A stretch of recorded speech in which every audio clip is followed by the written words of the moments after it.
Últimas notícias do São Paulo. Vou te contar sobre Ferrarese sendo apenas zagueiro com o técnico Hernan Crespo. Te contar um bastidor importante sobre o Luciano e trazer um detalhe importante. Thiago Mendes no Vasco. O São Paulo tentou? Bora trazer mais detalhes.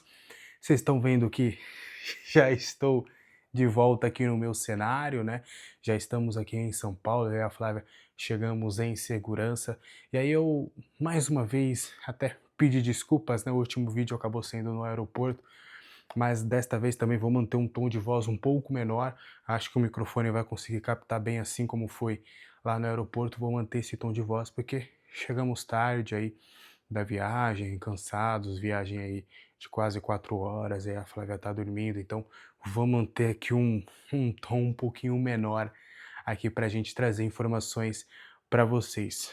Combinado? Eu tô gravando, né, de noite, já pegando a madrugada, agendando o vídeo para 7 horas, então só me explicando aqui, mas já tá tudo certo, estamos aqui muito bem, e agradecer todo ao povo de João Pessoa que me tratou super bem. Alguns de vocês me mandaram mensagem lá no Instagram, mandaram também aqui no YouTube, o pessoal me recebeu super bem lá, quero agradecer a todos vocês. Bora falar sobre São Paulo Futebol Clube. A semana vai começar e a semana decisiva do São Paulo para voltar ao Campeonato Brasileiro, né? Estamos aí na reta final da Copa do Mundo de Clubes, tem a semifinal e no fim de semana vai ser a grande decisão, mas o Campeonato Brasileiro já vai voltar no final de semana, então agora o Crespo vai ter uma semana cheia para definir de fato o time que vai a campo. Deve ser basicamente a base daquele time que enfrentou o Sub-20 no jogo treino, mas aí agora ele vai poder dar uma pincelada um pouco melhor ali no time que ele quer para estar em campo contra o Flamengo e já, né, começar bem, né, já começar com o pé direito. A gente torce para que o Crespo já consiga pelo menos 3 pontos lá no estádio do Maracanã, já enfrenta o Flamengo que venceu o Chelsea, que jogou bem até contra o Bayern, então já consegue dar um ânimo melhor para esse time, até quem sabe para a torcida, né? Quem sabe ele já começando aí com uma vitória contra o Flamengo, e aí, independentemente do resultado contra o Bragantino, já pode, quem sabe, convocar de volta o torcedor são paulino para o confronto contra o Corinthians no dia 26, que aí vai ser o reencontro de Hernan Crespo com o estádio do Morumbi. A gente espera que o Crespo 2.0 seja ainda melhor do que foi na primeira passagem. Só rapidamente algumas informações. O confronto contra o Bragantino, que acontece no dia 16, estava previamente marcado para o dia 8 perdão, vamos recapitular. O confronto entre São Paulo e Bragantino, ou melhor, Bragantino e São Paulo, que acontecerá em Bragança Paulista, estava previamente marcado para acontecer às 8 horas da noite.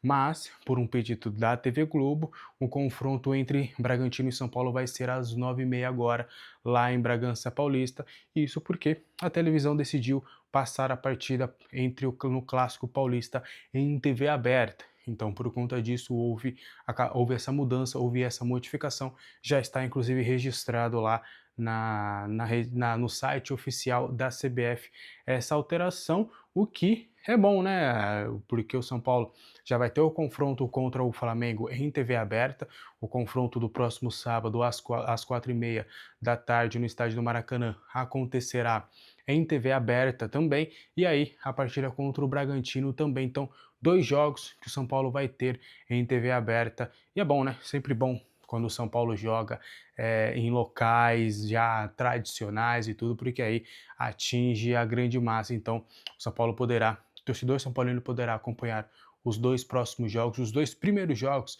do técnico Hernan Crespo ao vivo na tela da TV Globo. Um outro fato que é curioso, né? O André Silva, atacante do São Paulo, ele tem sido confundido com o André, o irmão do Diogo Jota, né, que acabou falecendo com ele no trágico acidente de carro. Ele tem sido confundido por alguns torcedores de futebol, principalmente de fora do país, nas pesquisas ali, quando eles estão mandando mensagens ali de apoio ou lamentando a morte do André no perfil oficial do André do São Paulo. Então, Se vocês acabarem vendo ali várias mensagens na rede social do André, é muito por conta desses torcedores que acabaram se confundindo ali no momento de pesquisa, mas é um fato curioso, né, que tem acontecido com o jogador do São Paulo. Alguns torcedores estão confundindo o camisa 17 tricolor com o jogador que acabou falecendo, né, na última semana no trágico acidente com o Diogo Jota. Para a gente trazer as 3 informações principais desse vídeo, bora começar. Thiago Mendes no Vasco, será que teve alguma coisa do São Paulo? A gente conversou tanto com o lado do São Paulo quanto do lado do jogador para entender, até porque o São Paulo tentou a contratação do Thiago Mendes durante quase um ano, né? Quase um ano não, durante um ano praticamente, e não teve êxito. E aí eu vou contar um pouquinho dessa linha cronológica, dessa ordem cronológica e trazer o que foi de agora, tá? Primeiro ponto, só recapitulando, o São Paulo fez uma tentativa no ano passado, vocês vão lembrar que foi na semana, inclusive, de um clássico entre São Paulo e Corinthians, que se eu não me engano terminou 2-2. Se eu estiver enganado, o Lucas até marcou um golaço, acho que ele abriu o placar, e aí o jogo acabou terminando 2-2. O Coronado também acabou fazendo o gol, eu não lembro quem fez o outro gol do São Paulo, mas foi nesse jogo aí que acabou sendo 2-2. Se eu não me engano foi 2-2, tá? Que foi lá na Neoquímica Arena. E aí nessa semana, naquele confronto, ele já tinha acertado todas as bases salariais com o São Paulo e havia o entendimento dele de que o Al Rayyan não daria dificuldades para a liberação. Basicamente, o São Paulo fecha com o Thiago Mendes, já meio que ele e o staff alegando, não, a gente resolve lá, tá tudo certo, eles vão liberar numa boa. E aí, tanto é que no sábado ele vai até o CT, conversa com o Zubeldia, e no domingo ele viaja com o elenco até Itaquera. Ele vai no ônibus com a galera, ele almoça com a galera, vai ver o jogo. E aí todo mundo já não. Segunda-feira, Thiago Mendes, CT da Barra Funda, tranquilo. Só que o Al Rayyan em nenhum momento facilitou essa tratativa. Tanto é que ele só sai agora do Al Rayyan porque ele está livre no mercado, acabou o seu contrato. E aí o São Paulo fez algumas tentativas depois para tentar essa liberação com o Al Rayyan. Porém, conversei com o pessoal do São Paulo e conversei com o pessoal do Thiago Mendes e os dois bateram as datas. Faz pelo menos 3 meses do último contato do São Paulo em relação ao Thiago Mendes. O São Paulo fez um novo contato para entender novamente o cenário do atleta e só que a pedida salarial, a pedida financeira do Thiago Mendes, o São Paulo entendia que estava muito longe da realidade que ele poderia pagar. Então o São Paulo não fez mais nenhuma movimentação em relação ao Thiago, porque há o entendimento ali de que não valeria a pena fazer esse esforço financeiro para o Thiago Mendes, que há um respeito muito grande pelo grande atleta que ele é, mas que neste momento o São Paulo estaria buscando outras coisas. Então, por conta disso, faz 3 meses que o São Paulo não fez nenhum contato com o Thiago Mendes, e isso é corroborado também pelo pessoal que trabalha com o Thiago Mendes. Thiago Mendes é agenciado pelo Paulo Pitombeira, que é um dos principais empresários hoje do futebol brasileiro.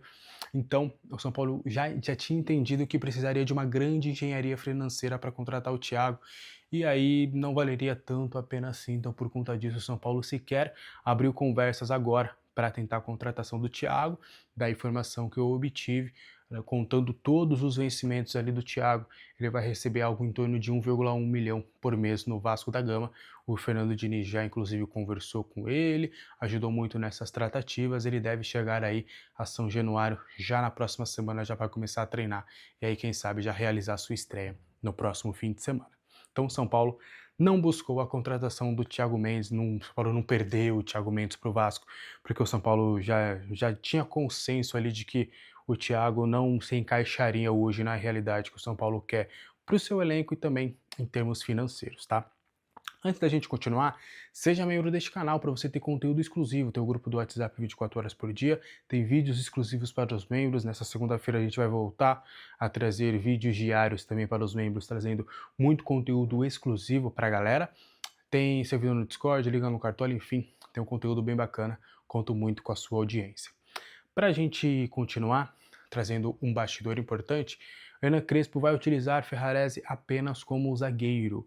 E isso independe do sistema que ele vai adotar. Em um primeiro momento, ele pretende usar o sistema com 3 zagueiros, né? O Ferrarese seria o zagueiro da sobra, o Ferrarese, entre aspas, ficaria no lugar do Arboleda nesse sentido, porque no primeiro esboço ele jogou com o Alan Franco na direita, Sabino na esquerda e o Ferrarese como sendo o zagueiro da sobra. O Arboleda, pelo que eu pude conversar também com algumas pessoas ali, há um entendimento do Crespo de que o Arboleda também seria esse zagueiro da sobra. O Crespo não vê o Arboleda, até por uma dificuldade na saída de bola. O Arboleda, talvez em termos de zagueiro, ele é o melhor entre os 4. Mas como o Crespo ele prioriza muito os zagueiros que saibam construir jogando desde lá de trás, desde o início da jogada, ele tem essa preferência por esses zagueiros. Esses zagueiros acabaram saindo na frente nesse quesito, porque não é a principal demanda, a principal característica do Arboleda. Ele é mais o zagueiro real. Então, até nas partidas em que o Arboleda for titular, ele vai ficar como esse zagueiro da sobra. Ele não vai ficar com esse zagueiro que fique pelos lados do campo para armar o jogo lá de trás. E nesse primeiro momento, o Ferrarese também vai ser tratado só como zagueiro. Até questionei para entender, falar, tá, eu sei que já estamos carecas de saber de que o Crespo vai começar com 3 zagueiros, mas a gente sabe que ele é maleável. E se, por exemplo, for uma mudança de esquema e for jogar com 4 defensores, e aí ele sabendo que o Ferrarese jogava de lateral com o Zubeldia, e a resposta foi não, que hoje o Ferrarese vai brigar por espaço somente como zagueiro, mesmo se ele optar por um sistema com 4 defensores. Então, tem o Cédric Soares, tem o Mike, tem o Ângelo, o São Paulo também está em busca de um lateral direito no mercado. Então, entre aspas, o São Paulo perde ou ganha, vai muito do seu ponto de vista de se você gostava ou não do Ferrarese na lateral, mas o São Paulo perde essa opção na lateral e ganha uma opção na zaga. Hoje o Ferrarese vai buscar espaço na sua posição de origem, com o Hernan Crespo jogará somente de zagueiro. Você gosta disso? Deixa aqui nos comentários, quero muito saber a sua opinião. Para a gente fechar também, aqui embaixo tem o link da Ola Sports para você ter conteúdo, é uma plataforma de futebol bem completa, porque ele entrega tudo que os outros entregam, além disso tem jogos ao vivo. Então você vai poder assistir todas as partidas do São Paulo ao vivo na Ola Sports e ficar super antenado sobre o mundo do futebol, tem comparativo de casas de apostas, tem muito conteúdo legal lá, então dá uma olhadinha. Para a gente fechar o vídeo de hoje, Hernan Crespo vê Luciano apenas como um atacante e não deve mais utilizar o jogador como meio-campista, ou aliás, não deve mais utilizar, não que ele utilizava, mas que outros treinadores acabaram utilizando o Luciano nessa função. Pelo que eu pude conversar com algumas pessoas lá que acompanham o dia a dia, estão bem próximas ao Crespo, ele vê o Luciano, inclusive, essa aspa acho que para mim foi muito importante. O Crespo ele vê o Dineno e o Luciano como os 2 principais finalizadores do time. E ele quer deixar o Luciano cada vez mais próximo ao gol e não na parte de construção de jogo. E aí, pelo que eu pude conversar com essa pessoa, foi até um papo um pouco mais profundo em relação ao Luciano. O Hernan Crespo ele vê o Luciano como um atacante realmente de mobilidade, mas ele quer que o Luciano seja móvel, mas cada vez mais próximo ao gol, para que essa mobilidade, o Luciano ele é um jogador que ele é inquieto. Então, se ele tá vendo que a bola não tá chegando para ele, ele vai lá para trás para querer se movimentar, para querer tocar na bola. Ele é um cara que precisa ser sempre participativo. E a ideia do Hernan Crespo é fazer com que o Luciano não fique inquieto, que a bola não chegue nele e que a bola comece a chegar cada vez mais no Luciano no terço final do campo, mas de uma maneira mais quantitativa do que vinha acontecendo em outros momentos, principalmente com o Zubeldia. Então, o Luciano, nesse sistema com 3 zagueiros, ele não vai brigar por espaço com o Oscar, por exemplo, porque no esboço inicial tem os 3 zagueiros, os 2 alas, Marcos Antônio e Alisson, e o Oscar seria ali o meia articulador, o meia que jogaria atrás dos 2 atacantes. Ele não brigaria pela posição com o Oscar, ele vai brigar por espaço com os 2 homens lá da frente. Então, ou ele vai ser o segundo atacante, ou ele vai ser o atacante principal. Em um primeiro momento, a ideia do Hernan Crespo seria trabalhar com o André Silva e Edineno, sendo os 2 jogadores ali como centroavantes, e Luciano, Lucas e Rian Francisco atuando nessa função de segundo atacante. Acho que dos 4, o Rian acaba saindo um pouco atrás nesse quesito, mas tem margem com certeza para ganhar espaço com o treinador que tem dado inclusive uma atenção um pouco mais especial ao jovem de Cotia. Então, o Luciano vai brigar mais por espaço. atuando um pouco mais na frente. A ideia é justamente não deixar o Luciano inquieto, não fazer com que o Luciano volte muito para pegar essa bola, que essa bola chegue com qualidade ao Luciano. Então é um Crespo que entende já as características do Luciano, porque já trabalhou com ele e sabe muito bem como pode performar, fazer com que o seu camisa 10 agora, né, que na época ele era camisa 11, se eu não me engano, ainda com o Crespo, que o seu camisa 10 consiga realmente ser participativo na parte ofensiva e quem sabe conseguir extrair o melhor do jogador, que é um dos mais queridos e talvez odiados também dentro dos torcedores. Eu sempre brinco que o Luciano é o anti-herói. A depender da circunstância, a depender da situação, do momento, ele é herói ou ele é vilão. Então, ele é o anti-herói tricolor. O que você acha disso tudo? Deixa aqui nos comentários. Esse foi o vídeo de hoje, espero que você tenha gostado. Qualquer dúvida, os comentários estão abertos. Conto muito com o seu like, com o seu hype. Inscreva-se no canal e se torne membro para você fazer parte dessa comunidade. A gente está crescendo muito. Agradecer também a marca de 8.000 inscritos que a gente chegou aqui no canal, inclusive. No próximo vídeo, quem sabe, se eu lembrar, a gente vai ter uma novidade para a gente chegar à marca de 10.000 seguidores aí. Conto muito com a audiência de vocês para a gente chegar nessa marca. Então, mande esse vídeo para 3 amigos aí que ainda não conhecem o trabalho. Um abraço para todo mundo, bom domingão e 5 horas, vai ter 6 horas na verdade, 6 horas inclusive. A gente vai começar o vídeo das 5, provavelmente a gente vai passar às 6 horas, mas aos poucos a gente vai se reacostumando aqui. Quero muito deixar cada vez mais conteúdo aqui pra gente. Um abraço para todo mundo, bom domingão, bom restinho de final de semana, até a próxima, tchau.